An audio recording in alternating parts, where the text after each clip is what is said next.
నేనెవరో తెలిసే నన్ను పెళ్లి చేసుకోవడానికి సిద్ధపడుతున్నారా? అవును. ఇంతకుముందు డబ్బును ప్రేమించాను, రౌడీజాన్ని ఆరాధించాను, స్మగ్లింగ్ చేయడం స్టేటస్ అనుకున్నాను. కానీ ఇప్పుడే తెలుసుకున్నాను, ప్రపంచాన్ని జయించడం కంటే ఒక ఆడదాని హృదయాన్ని గెలుచుకోవడం గొప్ప అని. 2 రోజుల్లో నన్ను దుబాయ్ పంపిస్తున్నారు. ఆ గంగారావుని దాసుని ప్రాణాలతో ఉండనే. ఏమండి, చూసారా? మారిపోయానంటూనే మీలో రౌడీని రెచ్చగొడుతున్నారు. ఆడపిల్లలు బాగా డబ్బున్న వాడిని కోరుకోరు, మంచి మనసున్న వాడినే కోరుకుంటారు. స్మగ్లర్ భార్యకి దుబాయ్ వెళ్ళిన అమ్మాయికి లోకం దృష్టిలో తేడా ఉంటుందా? ఇప్పుడు మీరు చేస్తున్న వృత్తిని మానేస్తే 7 అడుగులు కాదు, మీతో పాటు 6 అడుగుల నేలలో కలిసిపోయే వరకు నడుస్తాను. రాజ్యం, నువ్వు కోరుకునే భర్తగా, నువ్వు మెచ్చిన మనిషిగా ఉంటానని ప్రమాణం చేస్తున్నాను.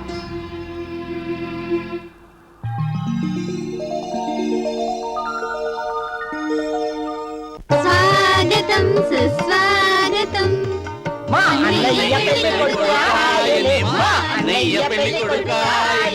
ఆపండిరా, ఆపండి, ఆపమంటుంటే. రాజు, ఎన్నాళ్ళకి నా ఇంటికి కోడలు వస్తుందిరా?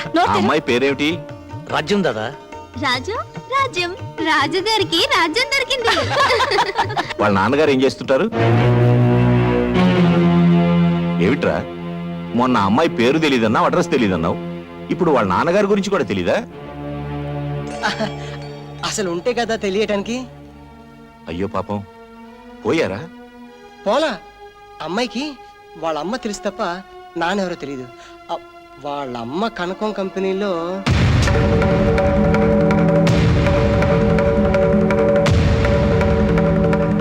వాడు చెప్పింది నిజమా? నిజం. అలాంటి పిల్లని ఇంటి కోడలిగా తేవాలని చూస్తున్నావా? చెడగొట్టబడిన తల్లికి కూతురు కావచ్చు, కానీ తను చెడిపోలేదు దాదా. హంతకుల కడుపున పుట్టి ఐపీఎస్ ఆఫీసర్లు అయిన వాళ్ళు ఉన్నారు. అవినీతిలో అరెస్ట్ అయిన వాళ్ళ కడుపున ఐఏఎస్లు పుట్టారు. వాళ్ళంతా వాళ్ళ కొడుకుల రక్తంలోకి ఇంజెక్షన్ ఇవ్వలేదే. రేపు నీ కోడలు ఎక్కడి నుంచి వచ్చిందని ఎవరిని అడిగితే? దాదా, నీ కోపం వచ్చిందేమో గానీ నేను ధర్మమే మాట్లాడుతున్నాను. మనం గాంధీ గారిలా రత్నాలు వడకల, నెహ్రూ గారిలా తెల్లపావురాలను ఎగరవేలా, రఘుపతి రాఘవ రాజారావు అనే భజనలు చేయటంలే కూలీలు చేసుకుని బతుకుతున్నా. మాఫియా అనే పులి మీద స్వారీ చేస్తూ ఎప్పుడు తింటుందోనని ఎదురు చూస్తున్నా. నేను ఆ అమ్మాయిని పెళ్లి చేసుకుంటానంటే ఎగిరి గంతే లేదు. నాకు మొగుడు దొరికాడు చాలేని నా చిటికిని వేలు పట్టుకుని పరిగెత్తుకు రాలేదు. నువ్వు స్మగ్లింగ్ వృత్తిని మానేస్తే నేను నీతో జీవితాన్ని పంచుకుంటానని చెప్పింది. అందుకే ఈ వృత్తిని మానేస్తానని ప్రమాణం చేసి వచ్చాను. చూసావా పార్వతి, నీ కొడుకు ఎదిగిపోయాడనుకున్నాను, కానీ ఇంతగా ఎదిగాడనుకోలేదు. ఒరేయ్, నిన్నెప్పుడు నా కుడి పక్కనే నిలబడమంటాను. ఎందుకో తెలుసా? నువ్వు నా కుడి భుజానివని. ఈరోజు ఆ భుజం విరిగిపోయిందనుకుంటాను.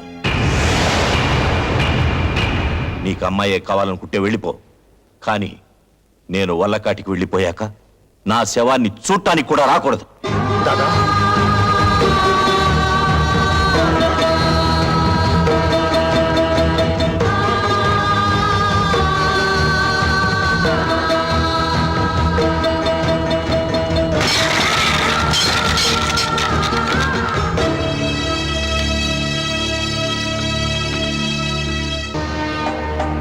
చేసుకోబోయే పిల్ల జీవితం నాశనం అయిపోతుంటే అలా తల వంచుకుని నిలబడతాడేంటి?